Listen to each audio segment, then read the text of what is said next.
ಅಯೋಧ್ಯೆಯ ಶ್ರೀರಾಮ ಮಂದಿರದಲ್ಲಿ ದೇಣಿಗೆಗೆ ಕನ್ನವನ್ನು ಹಾಕಿದಂತಹ ಪ್ರಕರಣ ದೇಶದಾದ್ಯಂತ ಸಂಚಲನವನ್ನು ಸೃಷ್ಟಿ ಮಾಡಿದೆ.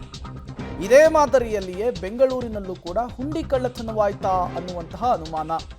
ಬನಶಂಕರಿ ಹುಂಡಿ ಹಣದ ಲೆಕ್ಕಾಚಾರದ ತಾಳಮೇಳ ತಪ್ಪಿದೆ ಅನ್ನುವಂತಹ ಆರೋಪ. ಖುದ್ದು ಅನುಮಾನವನ್ನ ವ್ಯಕ್ತಪಡಿಸಿದ್ದು ಡಿಸಿಎಂ ಪರಮೇಶ್ವರ್ ಅವರು. ದೇವಸ್ಥಾನದ ವಾರ್ಷಿಕ ಆದಾಯವೇ 13 ಕೋಟಿ ರೂಪಾಯಿ. ದೇವಾಲಯದ ಕಾರ್ಯವೈಖರಿಯ ಬಗ್ಗೆ ಮುಜರಾಯಿ ಆಯುಕ್ತರಿಗೆ ದೂರು ಸಲ್ಲಿಕೆಯಾಗಿದೆ. ದೂರನ್ನ ಕೊಟ್ಟಿದ್ದು ಮಾಜಿ ಧಾರ್ಮಿಕ ಪರಿಷತ್ ಸದಸ್ಯ ವೆಂಕಟೇಶ್ ಅವರು. ಸರ್ಕಾರಕ್ಕೆ ಅನುಮಾನ ಇದ್ರೆ ಇನ್ವೆಸ್ಟಿಗೇಷನ್ ಅನ್ನ ಮಾಡಲಿ ಅಂತ ಹೇಳಿ ಇಒ ಕೃಷ್ಣಪ್ಪ ಅವರು ಹೇಳಿದ್ದಾರೆ.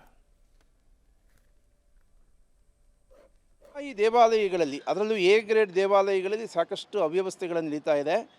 ಮತ್ತು ಇನ್ನೊಂದು ಈ ಅವ್ಯವಸ್ಥೆಗಳಿಗೆ ಕಾರಣ ಏನು ಅಂತಂದರೆ, ಅನುಕಂಪದ ಆಧಾರದ ಮೇಲೆ ತುಂಬ ಅಂದರೆ ಒಂದು ಲಿಮಿಟ್ ಇರಬೇಕು.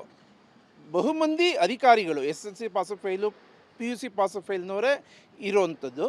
ಮತ್ತು ಸಾಕಷ್ಟು ಈ ಕಾರ್ಯನಿರ್ವಾಹಕ ಅಧಿಕಾರಿಗಳು ಮತ್ತು ಮೇಲ್ಪಟ್ಟ ವ್ಯಕ್ತಿಗಳಿಂದನೇ ಹೆಚ್ಚು ಭ್ರಷ್ಟಾಚಾರಗಳು ನಡೀತಾ ಇದೆ. ಉದಾಹರಣೆಗೆ ಬನಶಂಕರಿ ದೇವಾಲಯನ ಕಣ್ಮುಂದೆ ಇಟ್ಕೊಂಡ್ರೆ, ಈಗ ಕಾರ್ ಶೆಡ್ ಅಂತ ಮಾಡಿದ್ದಾರೆ. ಆ ಕಾರ್ ಶೆಡ್ಡು ಸುತ್ತಲೂ ಇದು ಒಂದು ಶೀಟ್ನಲ್ಲಿ ಹಾಕಿದ್ದಾರೆ. 93,300 ರೂಪಾಯಿ, ಅಂದರೆ 1 ಲಕ್ಷ ರೂಪಾಯಿ ಕ್ಲೈಮ್ ಮಾಡೋದು ದೊಡ್ಡದು ಅಂತ ಅನಿಸುತ್ತೆ ಅಂತೇಳಿ 100, 200, 500 ಸಾವಿರ ಕಡಿಮೆ ಮಾಡೋದು, ಕ್ಲೈಮ್ ಮಾಡೋದು. ಒಂದು ದಿವಸ ಕೂಡ ಕಾರನ್ನು ನಿಲ್ಲಿಸ್ತಿಲ್ಲ.